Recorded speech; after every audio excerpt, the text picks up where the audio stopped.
What I'm doing as a chiropractor is I'm addressing that tension, I'm addressing that structural distortion and how it's affected the overall well-being and function of that horse or that human or that dog.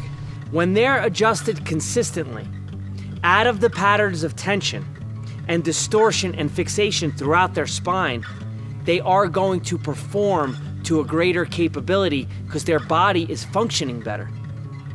So chiropractic isn't a treatment for anything. And a big misunderstanding is that chiropractic is a treatment for behavior. And I've heard this conversation a lot in the circle of horsemanship. And the truth of the matter is that chiropractic in no way, shape, or form is a treatment for behavior. But because we are addressing tension and distortion throughout the neurology of a horse or a dog, you're most likely going to see a change in behavior, because you can't positively affect any living body's neurology without positively affecting the behavior of that living being. Monty kind of went through a phase where he was stuck, especially in the transition to the canter.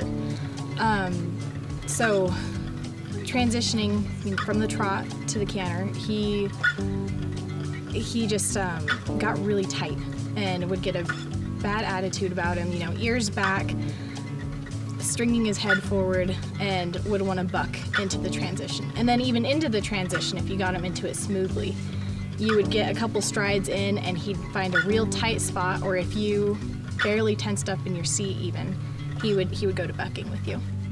We've had Abe for a long time. I couldn't really even tell you. And I got into a wreck with him, a roping wreck, and I was trying to piece things back together after that summer, because it was that summer that I gave him some time off, and then he came back that winter and he was really lame. He would move some, but mostly what he would do was find a position that he could stand where he could actually wedge himself up. After the first adjustment, the only adjustment, the first ride on Monty, he was a lot more fluid, for sure. He still had his regular cranky attitude about him, transitioning from the trot to the canter. But he didn't buck or crow hop going into it, and he was a little bit tight in the forehand, but not near as bad as he was before Mattie adjusted him.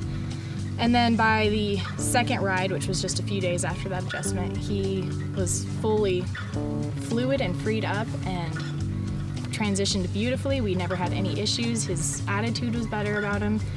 He was kind of he felt like a different horse, really, because he picked up left or right lead beautifully in the canter and didn't give us any issues.